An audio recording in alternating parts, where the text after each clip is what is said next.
Welcome to the final episode of the Earth Set podcast series 2. I'm here in Mute showrooms. Mute make modular meeting rooms, which I'm sitting in now, bespoke to your needs. There's more information about them in the show notes. But today's episode is a kind of summary of quarter one. We are looking at a review of the top stories in the climate and energy transition space, reviewing what actually happened, but also what these stories really mean. I'm joined by three fabulous guests, Lucy Shaw, Luke Shaw, and Max Bray. They've all been on Earth Set before, and they're all some of the best and brilliant minds working in the climate and energy space. It's a very interesting look at 5 key stories, looking at AI, we're looking at the US climate policies under Trump, we're looking at what climate and capital have been doing in 2026, we're looking at, obviously, the Iran war and the energy price shock, and obviously UK climate and energy policy in the broader round. We've got some great stats, some great analysis. I hope you enjoy it.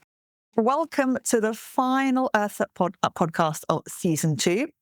For this episode, we're going to be doing something a little bit different. We're going to do a review of Q1 of 2026, a review of the climate and energy stories that have really mattered over the past few months, and try and give us the best analysis about what's happened and why it matters to you guys.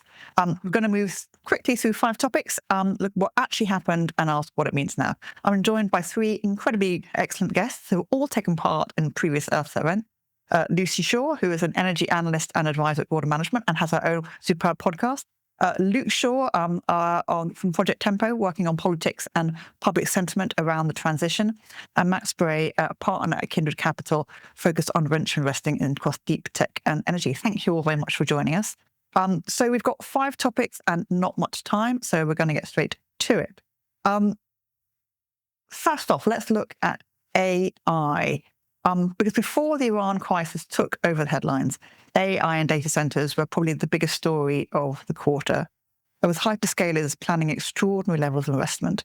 This is no longer just a tech story, it's an energy and infrastructure story. Lucy, start us off.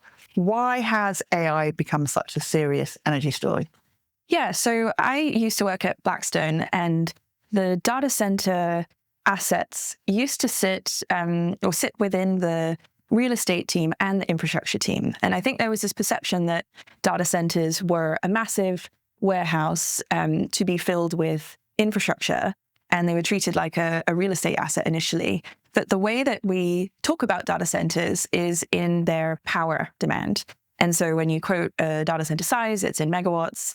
When you talk about the CapEx, it's CapEx per megawatt. And so you can very quickly see people in the industry already know and acknowledge that it is a power story. And this was years ago when Blackstone started investing in data centers.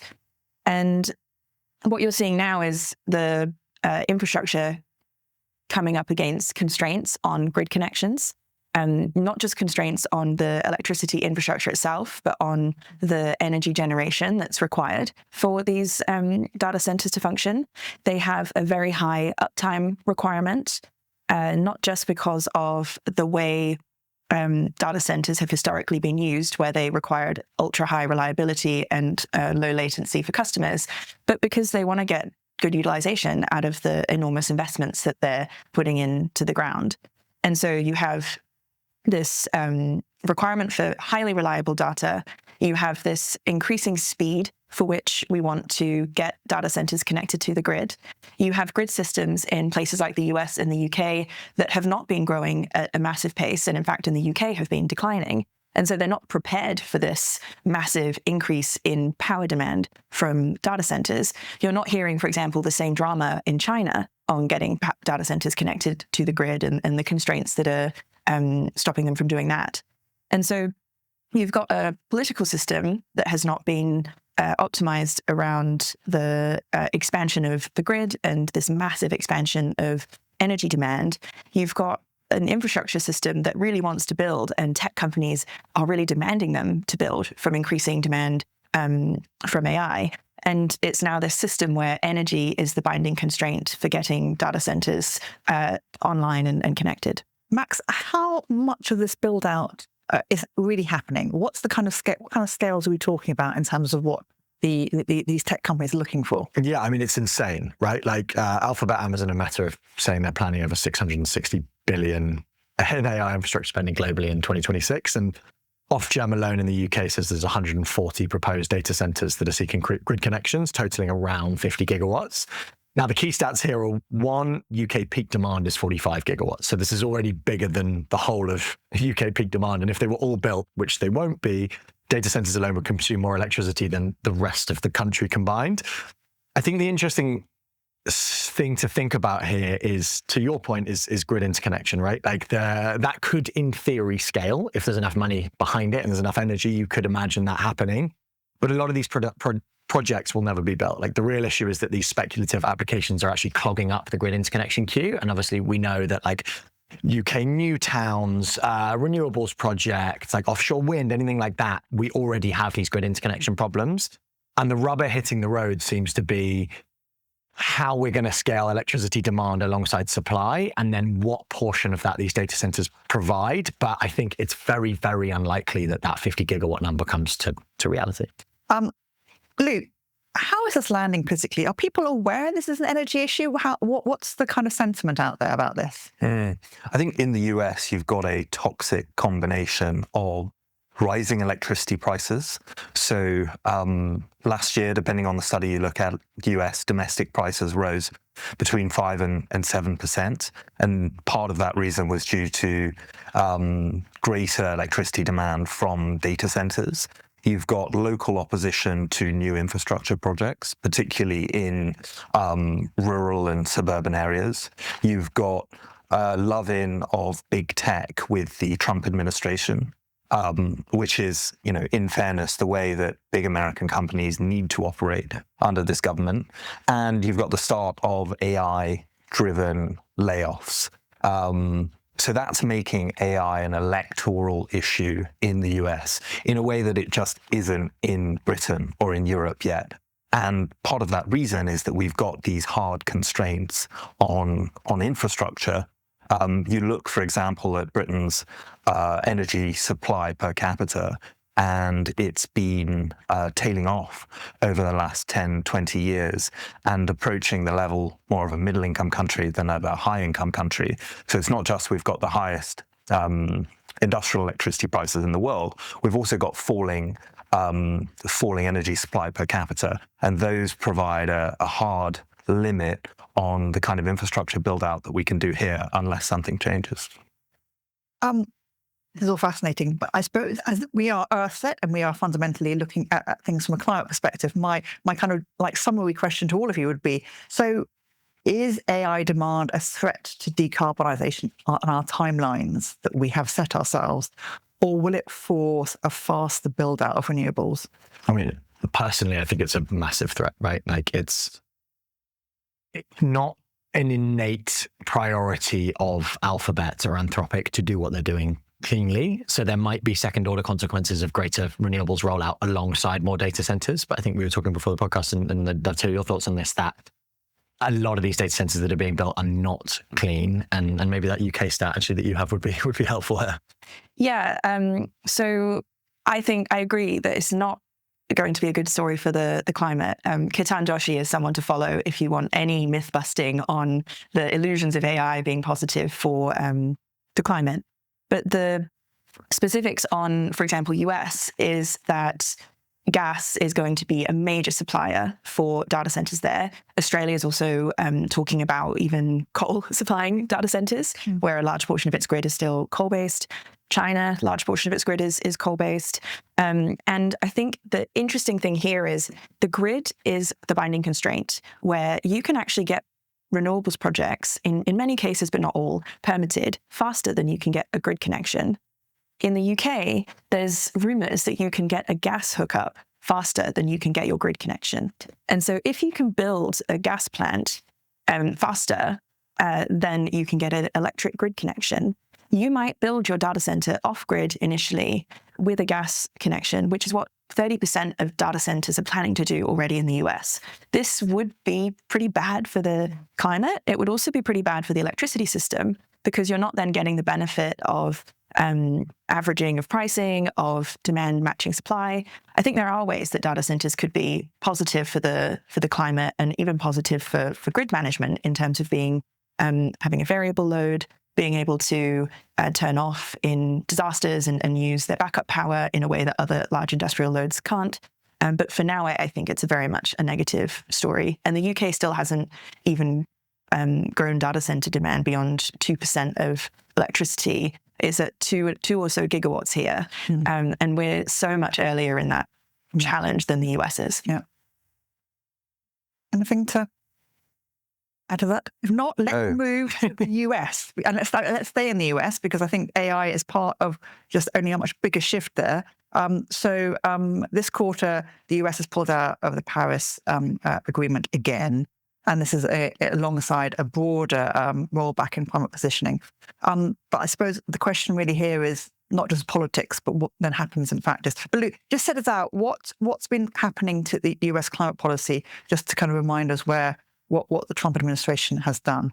Yeah, it wasn't a surprise, obviously, that the Trump administration left the Paris Climate Agreement for the second time. But it is notable that we haven't seen other countries follow. This time last year, there were reports, for example, that Milei wanted Argentina to follow the US out of the Paris Agreement, and that hasn't happened.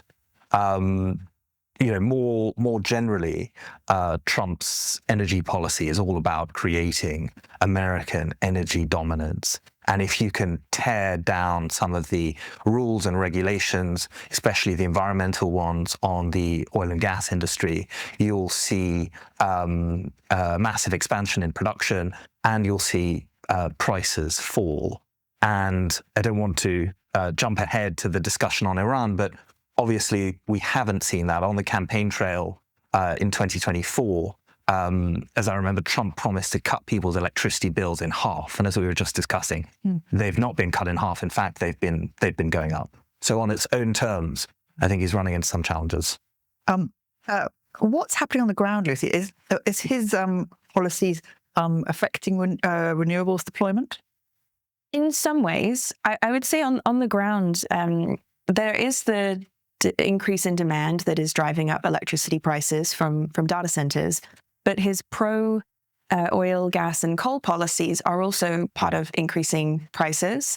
And that's coming from exporting more gas via LNG, means domestic prices go up because they're having to compete with that demand.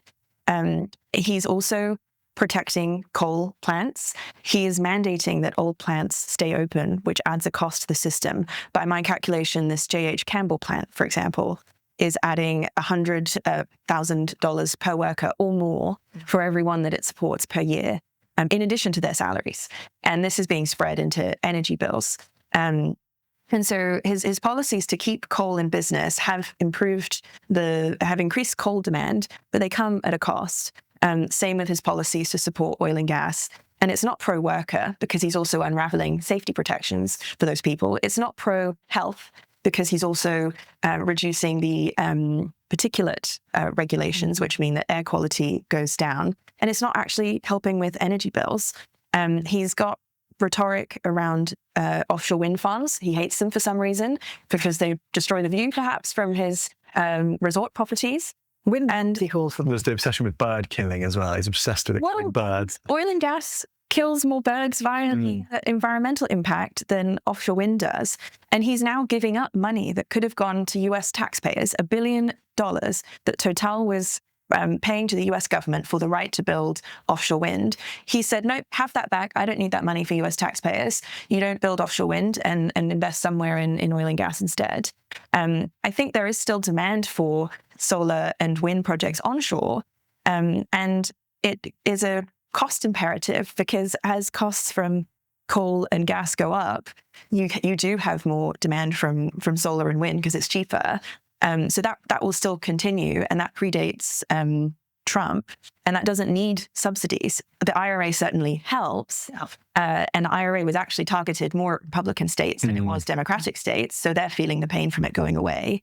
But because these projects were already viable without subsidy, that is going to continue, I think, and become worse as prices go up from the gas and the coal sectors. Max, what's your sense from capital? I mean, investors, are they hesitating because of the Trump policies, or does their money just reroute into other areas? I think it's a cost curve thing now. Like you are seeing US climate tech startups looking, if they were IRA reliant, to move abroad. Sorry, yes. US climate subsidy reliant under the Biden administration.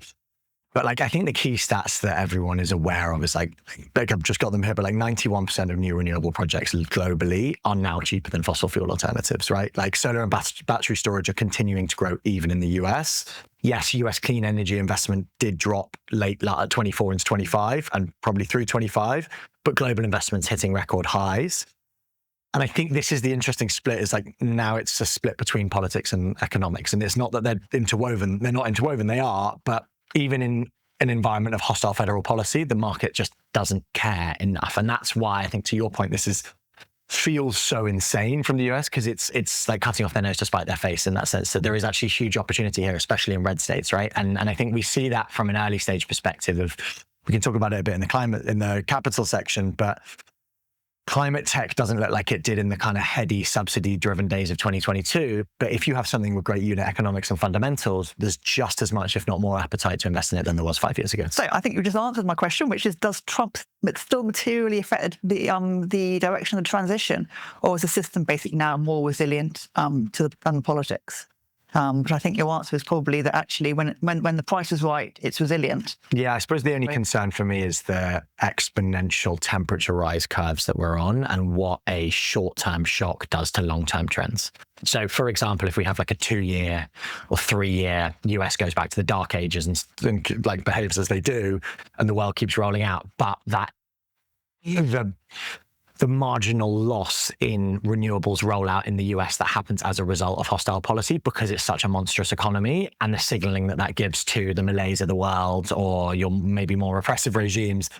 I don't think you can stop the long-term trend, but I suppose the thing that makes me uncomfortable is the medium-term impact of short-term decisions. I'd also push back on this narrative that just when the price is right, renewables will dominate, because I repeatedly see that renewables do not dominate when the price is right, especially with respect to coal.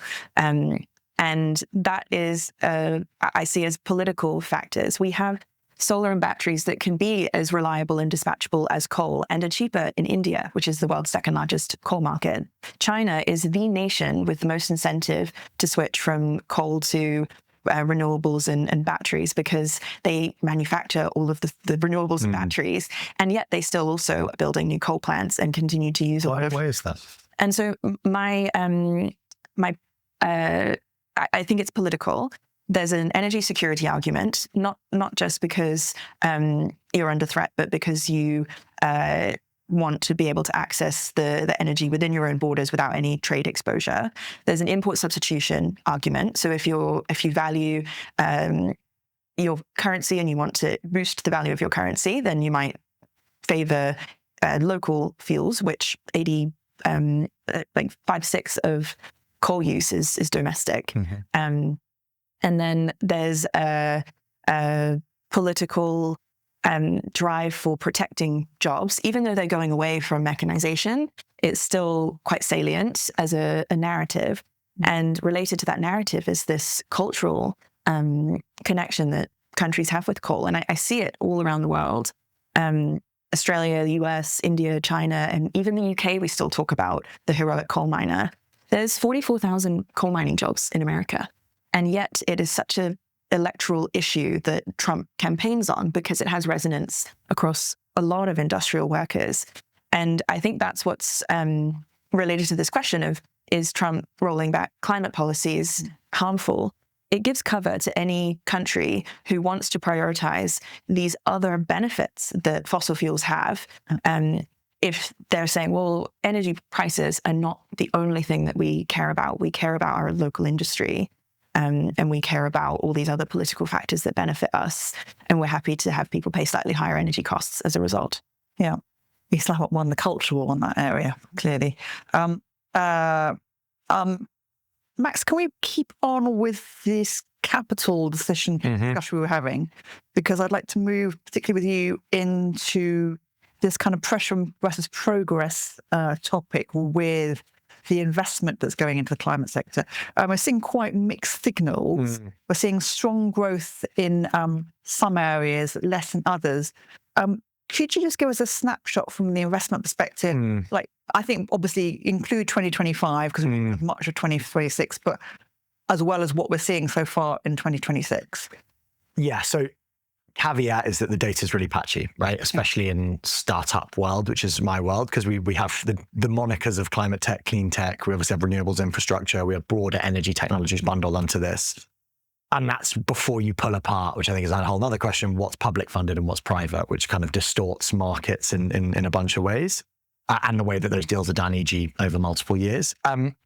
What I do know about is the startup angle. And actually climate tech startups in the UK had a very, very solid year. There's a maturation we're seeing from a long tail of smaller rounds in the early 2020s towards fewer bigger rounds into actually viable technologies. So I think long gone are the days where like a pitch deck saying you were going to build a DAC business could net you 5 million without anyone asking real questions.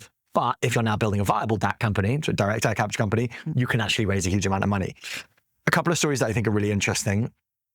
Alan Chang's Fuse Energy, which is like the younger Octopus but by next Revolut guy, is doing 300 million revenue in its 4th year of operations. And it's basically a vertically integrated energy provider. So if Octopus is a platform layer where they'll work with renewables providers, Fuse builds it all themselves. The speed of execution here, I think, is like astonishing and speaks in a really interesting way to the UK having awful energy prices being a force for innovation, which I think in weird, perverse ways can work quite well. They just raised another 100 million, I think like a 2 billion valuation.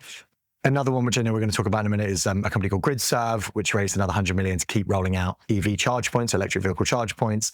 These guys are interesting because it's the same as Fuse. They're a vertically integrated charge point operator. So they own the solar as well as the charge points, which deals with the messy pricing problem that a lot of charge point operators have to deal with. They're now the UK's leading on-the-go EV point operator, doing again like 30 million annual revenue. I think the relevant stat here is that having been really slow on the initial charge point rollout, the UK is actually picking up pace. Like we've got 120,000 chargers across 46 locations, 10% year-on-year growth, and the ultra rapid charging is the fastest growth area, which is obviously what deals with the range anxiety problem on top of the I don't want to charge my car for an hour problem. And then the only other one I'd probably add in is Cusp AI, which is basically doing like AI-driven materials discovery. We were talking about this before, but this does raise the interesting question of how you define a climate tech company and what these numbers, because I think the UK funding numbers were around 500-600 million in startups last year. But what is a climate tech company? Is new materials discovery climate? Is a more efficient inference chip climate? Is a renewable powered data center climate? So I think the question that leaves me with from a startup perspective is, which is I've been banging on about for years, but is I don't really know what climate tech is. I think I know what energy is, and I know what carbon markets is, and I know what e-fuels are and the various other sectors, but the moniker is sometimes a little bit frustrating in that sense. Luke, what about the bigger industrials and some of the pressures there? What are we seeing in some of those bigger, larger corporates? Do you have a view on how they are faring in this kind of world and how that delves into politics? A couple of thoughts on that. I was in Brussels recently talking to some of Europe's biggest climate and clean tech startups, and the mood was quite pessimistic. And they were saying to European commissioners, we know that the European Union has got some of the most ambitious targets, some of the strictest rules and regulations. We've got a great innovation ecosystem, and Europe is a good place to develop technologies and start a company, but it's not a great place to scale a company. And the reasons are the economic fundamentals, whether that is some of the highest energy prices in the world, whether that is some of the most inflexible labor markets in the world, whether that is, more regulation than most other markets in the world. So some of them we're talking about upping sticks and moving to the US because on some of those fundamentals, it makes it a better place to develop a company, even despite the position on climate policy. So I think it's a sort of useful reminder that climate and clean tech companies can't defy the laws of economic gravity, and we have to think about the fundamentals as well as the climate-specific elements. Something else we've seen in the last few months is a big debate about the effect of the emissions trading system and carbon pricing on industry. So we've had Giorgia Meloni, the Italian Prime Minister, call for what is a kind of effective suspension of the emissions trading system in Europe. You've had Friedrich Merz, the German Chancellor, say that we need to issue lots more licenses because it's making life more difficult for German industry, which has been struggling for quite some number of years. And you've had, for example, the Slovakian and Hungarian leaders say something similar. And here in Britain, we've had Nigel Farage and also Kemi Badenoch make similar calls, arguing that climate policy has been making life harder for big industry, and in particular manufacturers and energy-intensive companies. And I think that is having some political resonance. Generally speaking, energy policy is not the issue on the top of people's lists, but what we've seen is politicians connect that to broader issues around the cost of living, around unemployment, around energy prices, around geopolitics and energy security, and with the war in Iran, that has gone to the top of the agenda. So we're seeing some of these technical issues start to cut through in the political sphere for the first time in a long time, and it'll be interesting to see whether or not that continues or whether it fades away as and when the crisis in the Middle East starts to die down. I think we're about to move on to Iran, so we'll just hold up for 1 minute, because I think my overall question, though, in terms of bringing it to the kind of capital investments, is like, are we, given the levels that we see and some of the activity that we see and the deployment we see, are we still broadly on track? Or are we starting to fall behind what the transition needs, would we say, just from the kind of, just from the financing perspective? What do we have a view on this? I mean, this is a speculation, but what's your perspective? I think it depends what you mean by on track. Mm-hmm. I think there's a couple of ways I would define that. One is, are we on track for a net zero 2050 globally? And I would say we're way off track for that, because that requires not only replacing everything that's gas, coal, and oil with clean energy, and then meeting all new energy demand from here. So that, I think we're way off track. If it's being able to invest enough to meet our new energy demand, I think we probably are investing enough there and will remain on track for that. If it's enough to electrify everything and continue to use fossil fuels, but just convert everything to electric, again, I think we're probably off track for that, not just on the supply side for electricity, but on the demand side of actually investing in the electric vehicles or electric heating or other electrification that we need to do. So I would say we're in the middle. Yes, we're probably on track to do what we're doing now and keep investing, and we'll meet some demand growth, but for the electrification goal and for the net zero goal, really need to be investing more. Yeah, I agree with that. And I think we've got a political challenge in that you face a hump of upfront investments that are needed in whether it's new generation, network costs, electrification technologies. And though many of these will deliver a cost saving over their lifetime, you've got to get over that initial capital outlay first. And at a time when people are feeling economic pain, that's a difficult ask. Yeah. Okay, so let's come to the story that's probably dominated attention more recently, Iran, the Middle East, and energy prices. And I think that's obviously on people's minds. I think we should just say today that today is Monday, the 13th of April. We're in the morning, just in case anything dramatic changes, because you never know quite at the moment. But Lucy, let's set this out for us simply, if we can. What's happened, and what does it mean for UK energy prices? Yeah, so I was in the US when the Iran war broke out, February 28th, early morning there, I believe.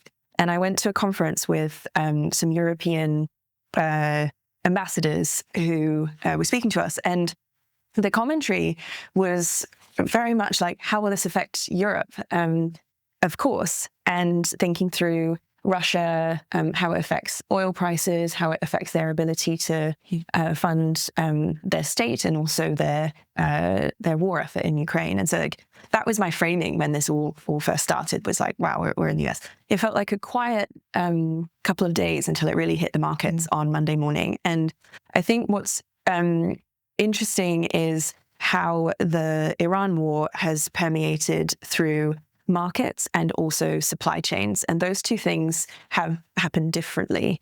The first couple of weeks, the supply chain shock was real, but there were buffer stocks in place around the world. And so it's around 25% of the world's oil and gas flows through the Strait of Hormuz.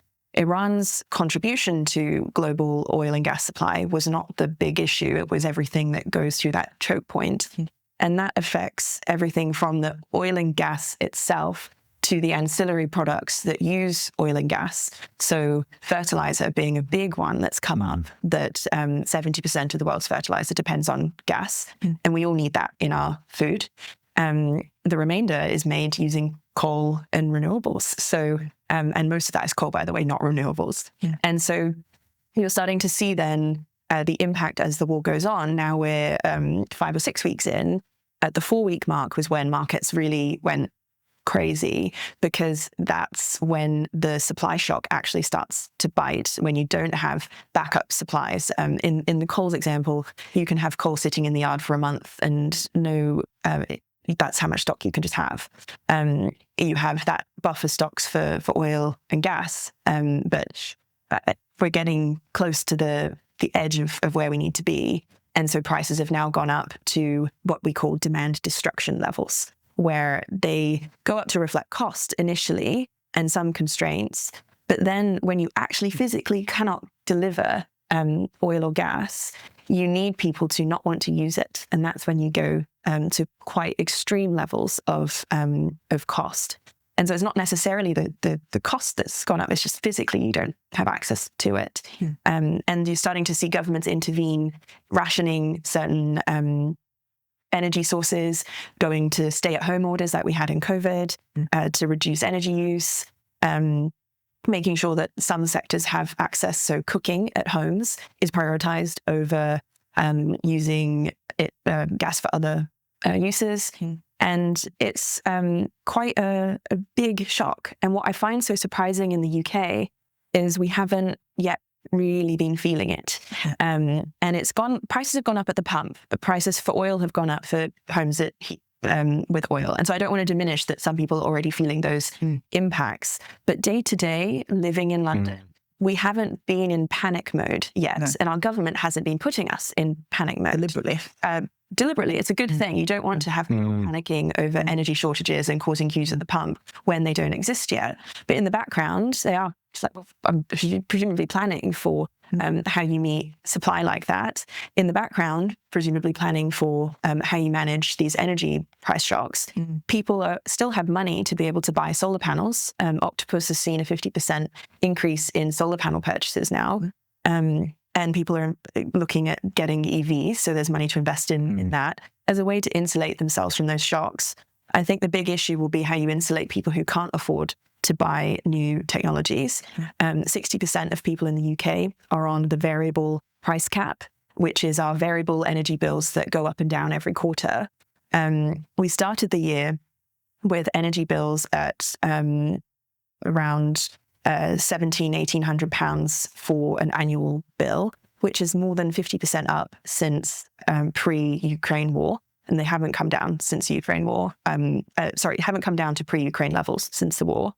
The price cap then went down in Q2 because there's a delay in when they calculate the price cap. So even as energy bills in the wholesale markets have gone up, we've just given consumers a price bill relief. This is not reflective of what's going on in the market. Prices are then expected to go up again in Q3 already, again to £1,800-1,900, according to the latest Cornwall Insight, which is not a huge rise from the January to March rise, but it will feel like it because they've come down. And so I think it's an interesting time to figure out what the government can do to respond here. They've permitted new exploration for drilling, for example. But that's not going to be an immediate boon to It's UK. like a 5-year delay, right? It's like all of the things you can do feel like long-term change, like buying a new EV or making grid permitting faster, putting solar panels on your roof. And any investment then has to be paid back over time. The subsidy program that we had from the Ukraine war of 50 billion in a single year, really not possible to do again with current interest rates and current budget constraints. And only 9% of that was covered by windfall tax from oil and gas. So it wasn't even like you can say, oh, well, oil's going to help us in this crisis. So I think they're in a real bind on a budget perspective. Luke, what's your view from this, from both how you think the government's choices are, but also how they are having obviously adapt this to the politics of all this? Well, for voters, the cost of living remains the dominant issue. Although inflation's come down from those 2022 peaks, people are very much still struggling with the elevated price level and will be really worried about a new shock. When we dig into what people mean by the cost of living, two things come up repeatedly. One is food prices and the other is energy prices. So affordability was really at the top of people's minds when it comes to energy before this war. We've got some of the highest industrial electricity prices, but also some of the highest domestic electricity prices in the world. And this conflict has just made the problem more acute and driven it to the top of the political agenda.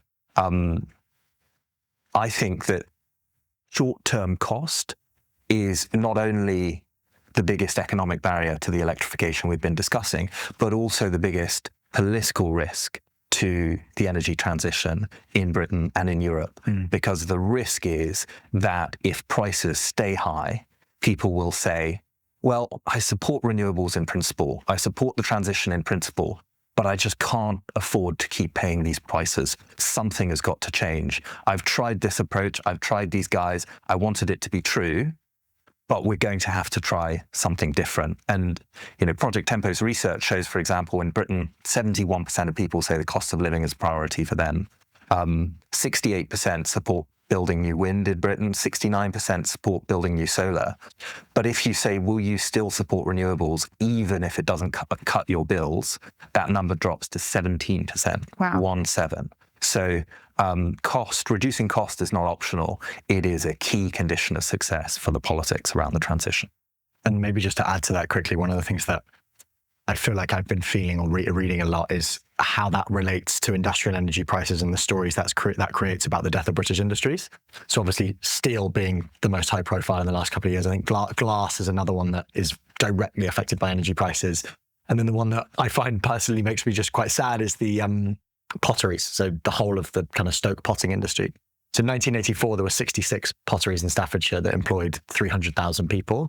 We now have about 5,000 people making pots. We've had 5+ high-profile pottery closures in the UK in the last 12 months as a direct, because they're very, very energy intensive.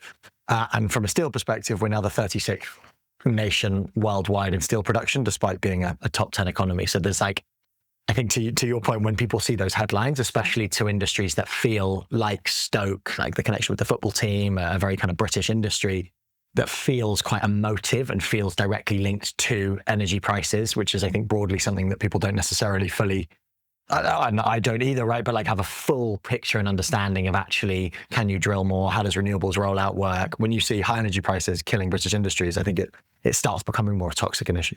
Luke, in terms of, it's a certain degree, the government will have cover because this is not our war, this is not our making, we didn't choose this. There's some element of, and Keir Starmer's already said he's fed up with some of the aspects on top. How long does that potentially last for? And what really what's the pushback from the other political parties? And does Keir Starmer, would he change tack?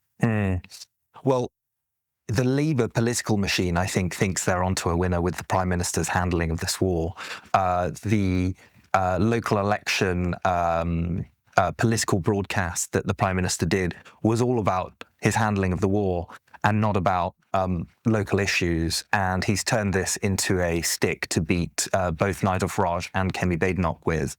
But I think over the medium term and the long term, how people feel this war in their pockets will matter much more than how the Prime Minister has responded on the world stage. So if we think back to COVID in 2022, I think no incumbent political leader was re-elected in the G7 apart from Macron. And that was a special case because he was up against Le Pen in the second round, and he lost his majority in parliament anyway. So it is really difficult for incumbent political leaders to survive a big inflationary shock. And the longer this conflict goes on, I think the more they'll be worrying about that in Downing Street. Let's keep in the UK, because this fits nicely into our last topic, which is how does all this fit into the rest of UK climate policy? Because obviously we all know about the Iran war, but we've had other things this quarter. We've had the AR7 auction, we've had the Warms Home Plan, we've had various announcements around EVs, as well as obviously this much longer debate that keeps happening around the Clean Power 2030. So the government is doing things. Lucy, are they making a difference? Are they making a practical difference to how we see the energy and feel the energy transition and climate change?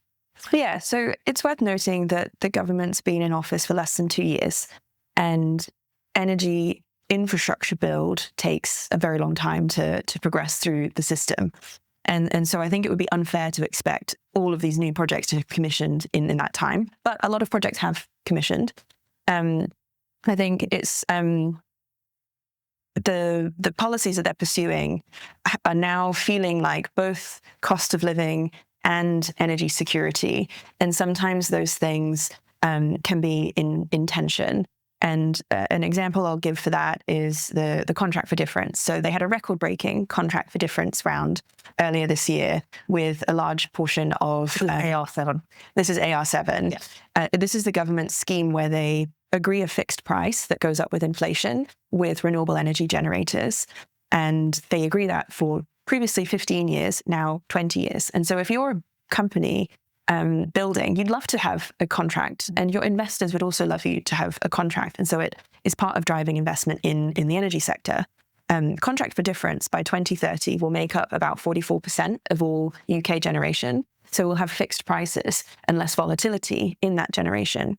But whether that helps us with energy bills is an open question in my mind, because we know what those prices are going to be because they are contracted, and we have an estimate of what inflation will be more or less. And those prices have been contracted at higher than wholesale rates. And materially higher, like 10, 20, 30 pounds per megawatt higher, even on the most recent rounds. And so we know that will be the cost in the system. If costs are really high because of the war, because of other reasons, then it will look great that the government has agreed such a good fixed cost. But if the costs in the system come down because you have renewables that are competing with each other and have come off their contracts, or you just have an abundant amount of energy that comes in, if gas prices collapse because people stop using gas, which would be a great thing for our markets, but not so good if you've already fixed the price at these high rates, then that deal won't look so good. And so you've minimized volatility, but fixed a lot of your energy.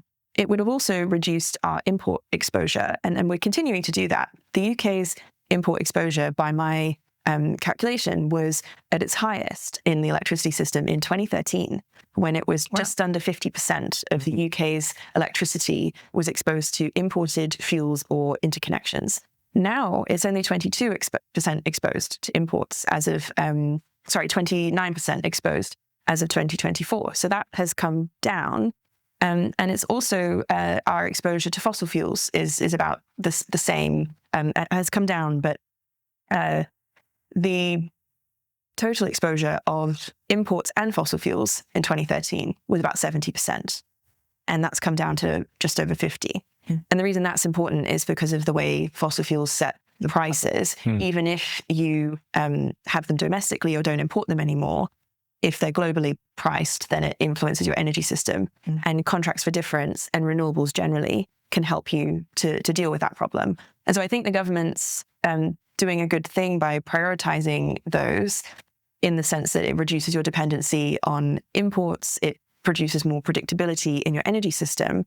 But where I think they probably need to focus more is on the reforms around the grid, as we've talked about with constraints. The costs on the grid are going up massively. And that's not just from, that's from grid constraints and energy being in the wrong place for where it's needed. Not build out. And it's not just about build out. There's ways you can use tech to optimize that, to optimize when demand is called upon, to optimize distributed batteries being used, not just actual batteries, but in EVs. Our markets could be redesigned so that they take into account more location-based pricing. You have janky ways that the governments address that a little bit by offering differential energy price subsidies to locate demand in Scotland. But that's a way to get at this problem of just not reforming the market with a fixed payment instead of just letting markets do their work. Yeah. And so it feels like a halfway house there. So we're doing okay. We're doing okay. And I'd love to hear Luke's view on the local power plan and the warm homes plan, because those feel more like politically appealing to people rather than necessarily fixing big things in the way the energy system works. I think the challenge is one of the time horizon. So when we look at how different political parties are responding to this crisis, for example, Labour is leading with a longer term solution, which is about changing the electricity mix, but not offering much in the way of short-term relief on energy bills.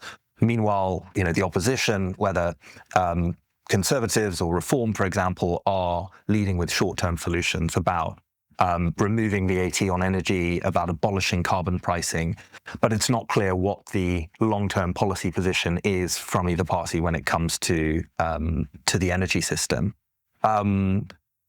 The challenge, I think, is that the government's only got one of the two pillars it needs to make this strategy work. So Clean Power 2030 will reduce the proportion of gas that we use in the system, will shift us, as you were saying, from a reliance on variable costs to a greater proportion of fixed, predictable costs, making up the final bill. But electricity is only about 20% of our final consumption. So you can decarbonize the grid and still be very exposed to oil and gas markets and volatility. So electrification is the other part of the puzzle. I think 80% of English households still use gas to heat their homes. Only 4% of cars on the roads in Britain are fully electric, even though it's making up a bigger proportion of new sales.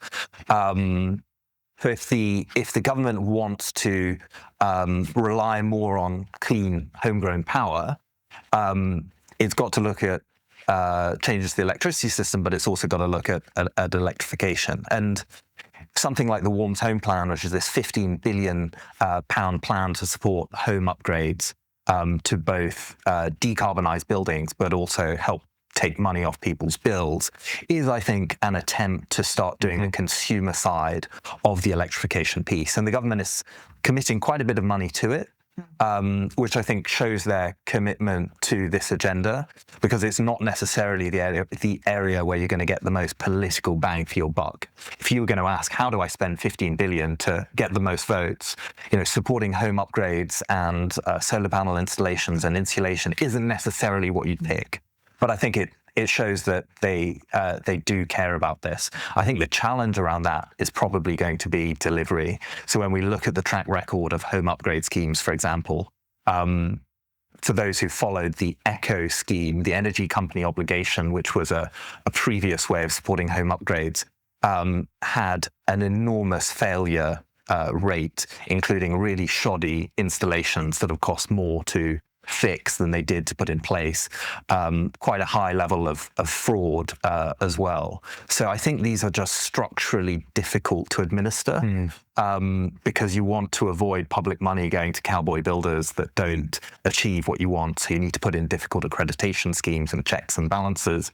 That makes it harder to access. It creates a sort of bottleneck in delivery. So I'll be looking at the numbers when they start to come through and seeing whether this government's actually managed to solve some of those delivery challenges that are beset schemes in the past. Well, I think I'd like to hear what all of you got to say. And Q2 actually is all this. I think we're obviously right in the middle of a big play of change and trying to do this change in the process of then having the Iran war situation as well. I think it makes this, to be fair to the government, a very tricky place. But we're running out of time. So I'd like to close, if possible, to say, is there anything from this quarter that you think our audience should know about, that has struck you as either unusual, fantastic, weird, or wonderful, that you would like to share with us? I mean, I'd love to shout out a company that I've been doing some work with called Riven Industries, which is based between Wiltshire and London. It's run by a guy called Harvey Hodd, who is in his late 20s, maybe early 30s, third-time entrepreneur, ex-Premier League footballer, incredibly impressive young man, human being. They are doing modular direct air capture systems that are solar panels and pop methane out the other end. So in simple terms, that means solar panels in the shape of an inverted umbrella, capture rain in the panels, solar panels powered by the sun. The water then goes through an electrolysis process, gets turned into methane, and then you can pump that back into the grid in something that's about the size of a shipping container. Depending on when this goes out, they will have some exciting news that will be public, but this is a company that is doing everything in the inverse of all the challenges we're talking about here. They're manufacturing in the UK. They've got a warehouse in Bermondsey where they're doing all this. They're rolling out systems worldwide. They're focused specifically on both British energy security, decarbonisation, and over-reliance on natural gas in the grid. And I just think they're one of those stories that we should be talking about more. Like an unbelievable company. Well, thank you. Hurrah for them. Mine is in a similar vein, the Cornish lithium development that commissioned this year. And why, I mean, my brother lives in Cornwall, so I have a personal connection to the place, and it's a stunning place. It also has this incredible mining history to it, through the likes of Poldark. It's been brought to life in the modern era, to my delight. And it's a really cool story of a British firm developing an asset that helps us with energy security, also helps us develop something that creates jobs locally and improves the grid in that it generates electricity as almost like a byproduct from the lithium refining process. Mm-hmm. And so it has, it's got a great confluence of factors. I'd love for there to be more projects like this in the UK. Mm. Cost is obviously a big issue, but in a world focused now on energy security and domestic jobs, there's a bit of buffer room for that coming into the system of, well, what do you want to prioritize? Do you want domestic? Do you want local economic growth? Do you want growth in regions versus just London? And so I think that's a really compelling story I'd like to see more examples of. Brilliant. Luke? Not a company, but a reflection. We are talking about a historic oil price shock, conflict in the Middle East. We're talking about how we need to do things differently as a result of this crisis. It sounds eerily like 1973, 1974. And during that crisis, some countries took it as an opportunity to make a generational shift in energy policy, thinking about France and the Mesmer plan, for example, and others didn't. And I'd like to see us not let this crisis go to waste in the way that we let the last crisis go to waste. I don't want to be here in 50 years' time saying we should have done this in 2026. I completely agree. Absolutely. Well, guys, thank you very much indeed. That was brilliant, very insightful, very interesting. Hopefully we'll see you at the end of Q2. Thank you very much. Thank you. That's a proper wrap, not only of this episode, but also season 2. I really hope you've enjoyed it. Thank you to our podcast production team. They've been fantastic, Sophia and Jason. Thank you to Fiona, my co-host. Thank you to all the guests we've had this season. You've all been tremendous. I really hope you've enjoyed it. If you have, please give us 5 stars, a like or a share, and we'll look forward to seeing you in season 3.